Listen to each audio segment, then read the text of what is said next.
breakfast is in order, don't you, Eddie Sharp? Bloody Mary. Ooh. That might help my toothache.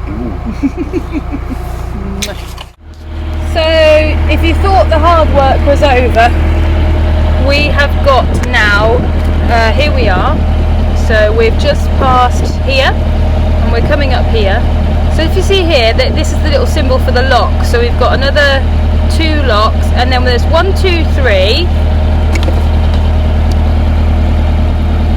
4, 5, 6, 7, 8 all together. So yeah, but like Ed said, we're not going to rush today. We're taking our time. We could get there today if we really pushed it, but we're not going to. We're just going to be leisurely, enjoy ourselves. We're going to try and find somewhere to stop and have some nice celebratory breakfast or something. I need some more pain relief for my tooth because it's driving me insane, and we're just going to chill out. We've had to pull up because Ed's noticing a funny noise with the propeller. There's a lot of like plant debris in this river, in this canal, and I imagine it's some sort of plant debris that's got caught around the propeller.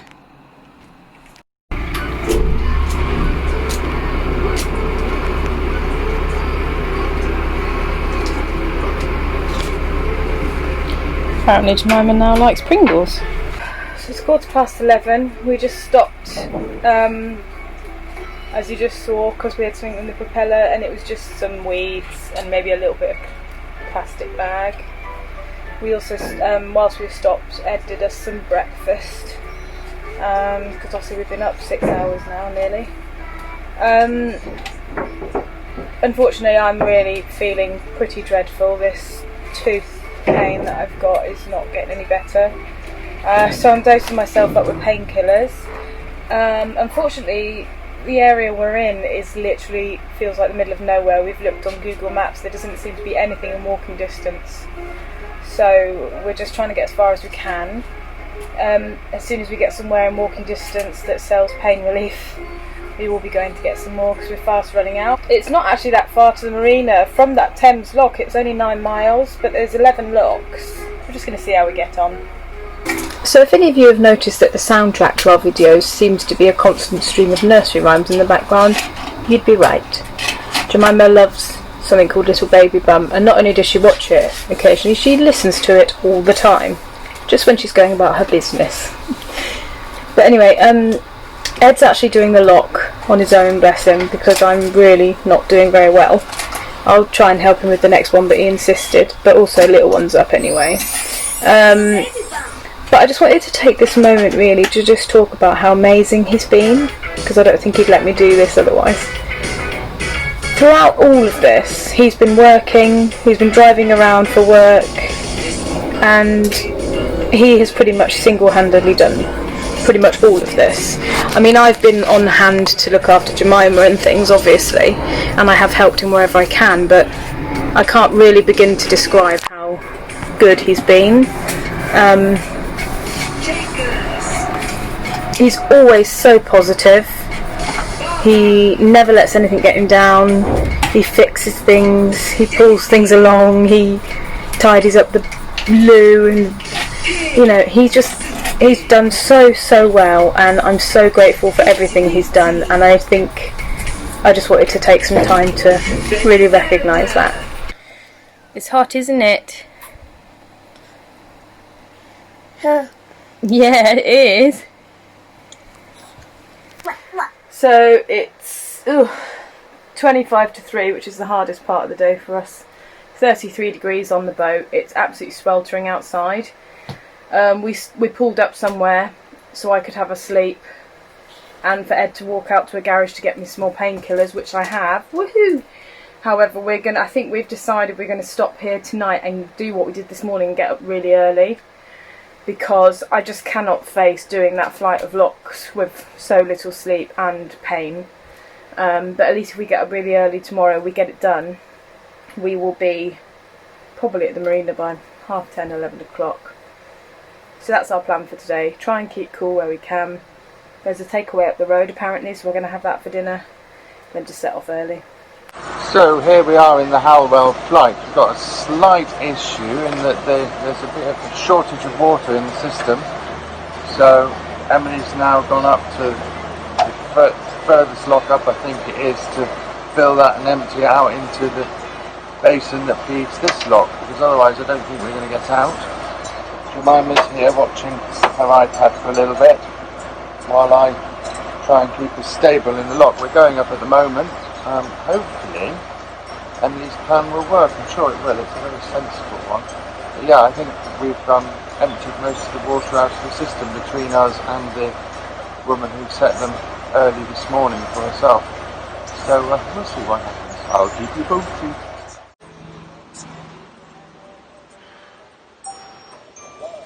Do you like your little tent, Jemima? Is it nice? Try and keep her in the shade. Quack, quack, little ducks.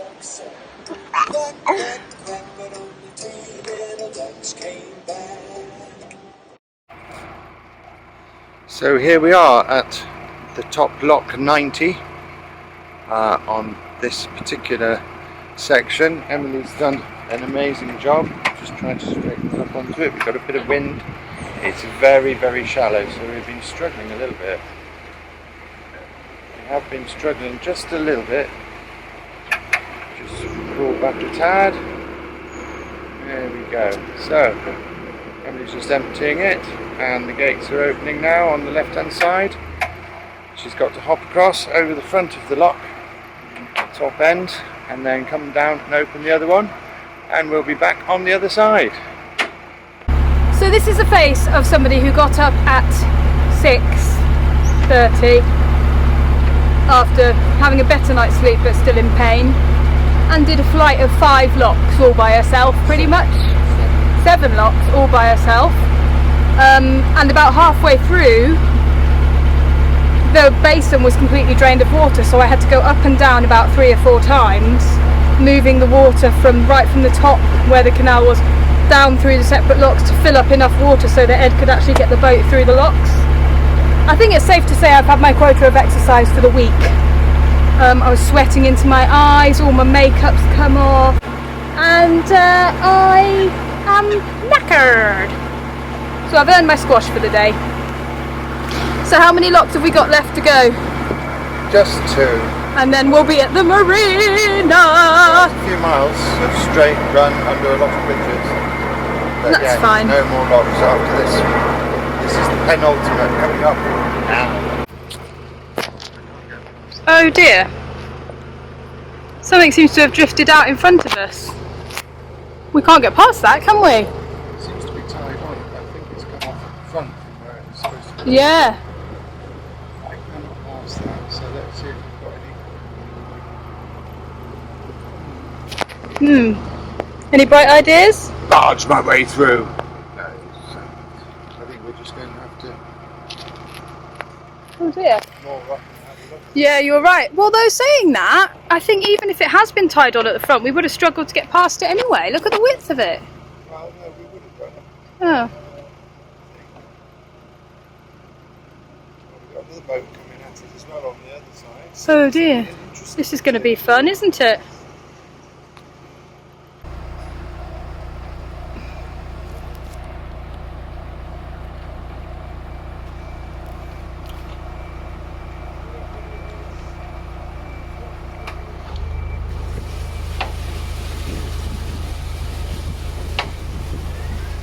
I guess we just need to make sure we're giving them enough space, don't we?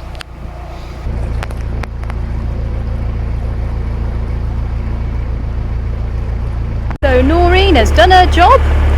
Well done, Noreen. Well done, Noreen. And we're on our way round. We've got another boat waiting to come the other way, but we were here first, so Ed's barging his way through. All good. So we've done our last lock. We've done 8 locks this morning, all in short succession. And we've done our last lock of our journey, haven't we? So we've got about however many miles to go. How many do you think? Well, if we come around this corner, as I think we are, we've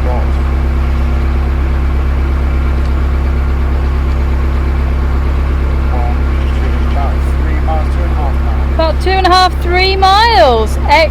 exciting.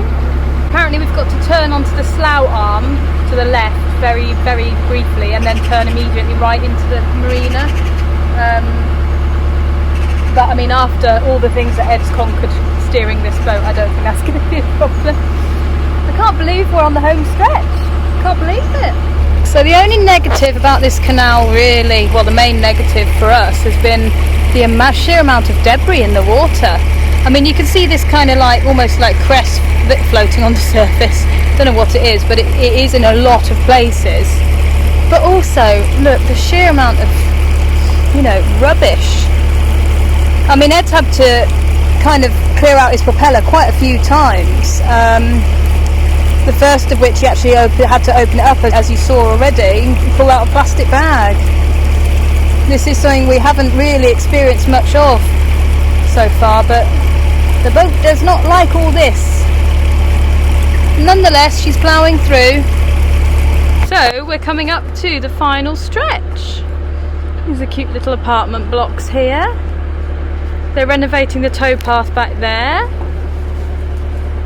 And I think just round this far corner over there, we'll go under a bridge and we'll be right at the Marina Junction. Marina entrance, 75 yards on the left.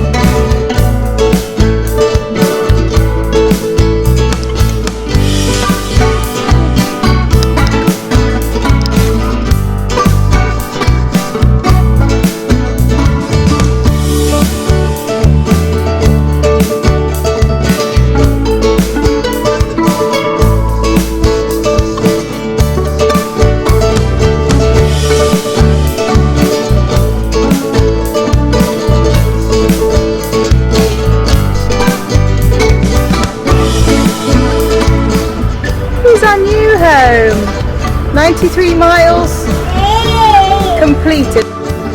Our new home.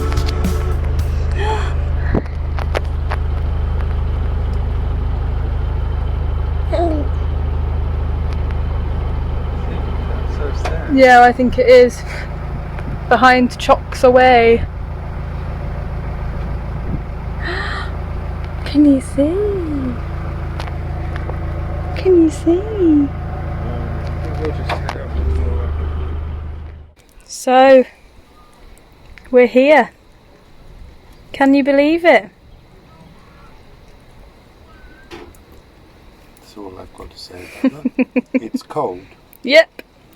So, what we have, this is our home. And back over here, over there is like the main office-y building with the reception and what will be the social area when it reopens. The laundrette, the guest shower cubicles and toilets. And then what we did was we walked to Tesco. So if you walk around here, you go through a gate that's controlled by a fob that we have, and then you go over a bridge which is also gate controlled, and then it's a 5-minute walk down the canal to a huge Tesco. So we went there, we got in some bits and bobs, including my alcohol-free Prosecco, and we put them in the fridge when we got back because we've hooked up to the mains, we've hooked up to the water, and now we're just having a relaxing time. So what would you say was the thing you remember most about this journey? Well, I think from a personal level, my increase in confidence on the boat and around the boat, actually. You know, today when I was doing that flight of locks, by the end of it I was just like an absolute pro at locks. I was hopping over them, but also just generally the feel for the boat, you know, listening to what Ed was saying about how it sounds and how to drive it and all that. I feel like my confidence has really increased. But it also brings back the thing that has most struck me about living on a boat in general, not just this journey, which is how little you actually need to be happy. Because obviously we have to really downsize everything. So we only have what we need, and we have lived for months now without a fridge. We've got the fridge on, but we've ate fresh. We've found our way around it, and actually we've embraced having a more minimalist life. We don't feel like we've missed out on anything. Jemima doesn't feel like she's missed out on anything, I'm sure. And I also think living in these close quarters like this could put a lot of strain on a lot of relationships, but we've gone from strength to strength, so I feel grateful for that as well. So I think there's a lot of things that have been really quite amazing on this journey, not to mention the fact that we've seen some amazing places that we never would have done. And we've learned a lot about ourselves as well. I'm so grateful, really. What about you, Ed? What have you enjoyed the most about... There's 80s about the whole thing. If you've got good albums, you should show them, shouldn't you? The thing about the trip I've enjoyed most, really, is the teamwork of it, really.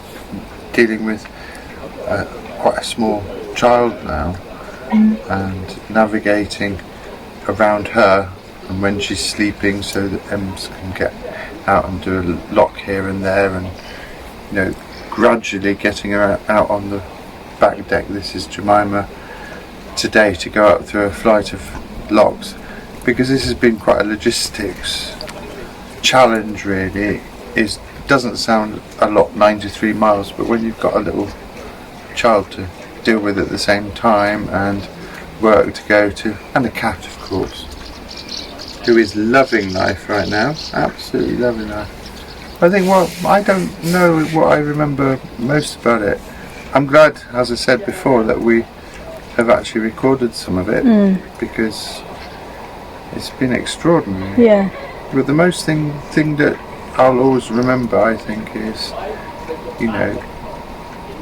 if you decide to do something and you set your heart on it, whatever it is possible. It might be difficult, but it is possible.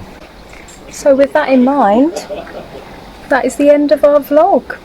We said we were going to document our journey here, and we have. And we're very grateful to anyone that's watched. We hope you've enjoyed it.